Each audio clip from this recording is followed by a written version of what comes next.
Two stories broke this week, just hours apart. One happened in our streets, and one happened in our science labs, and both come down to the same question. Who holds the power? And can we still trust them? Let's start in Washington, D.C. President Trump's administration has announced and begun the process to assume direct control of Union Station, one of the city's most visible civic landmarks. At the same time, nearly 2,000 National Guard troops are patrolling parts of the city.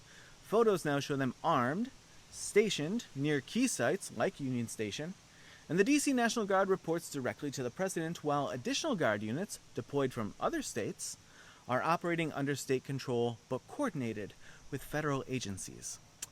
It's a federal footprint that feels, to many, like a quiet occupation of public space.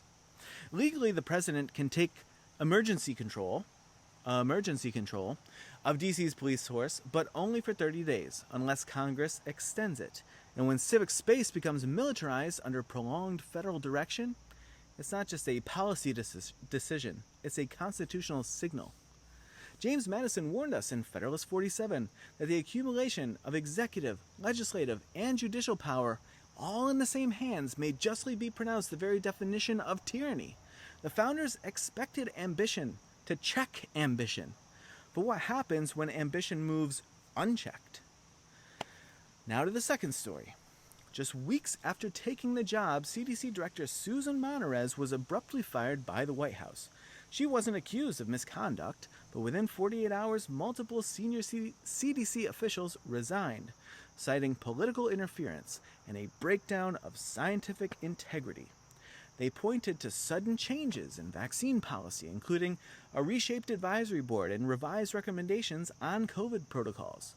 Critics say scientific judgment is being subordinated to politics. And when technical institutions lose their independence, trust collapses right behind it. The Constitution requires the president to take care that the laws be faithfully executed, and that includes health laws rooted in science and data and the public good, not just ideology.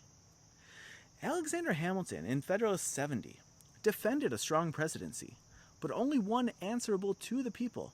He wrote, "A feeble executive implies a feeble execution of the government," and that a government ill executed, whatever it may be in theory, must be, in practice, a bad government. This week, two institutions, one civic, one scientific, both tested. And both were designed to serve the public. Both were reshaped or seized by those claiming to act on the public's behalf. And in both cases, trust was the casualty. We like to think freedom disappears all at once. But more often, it slips quietly when power centralizes and trust dissolves. So here's the question. If the founders built checks into our system, what happens when we stop using them? What do we do when the very people meant to guard the institutions become the ones dismantling them?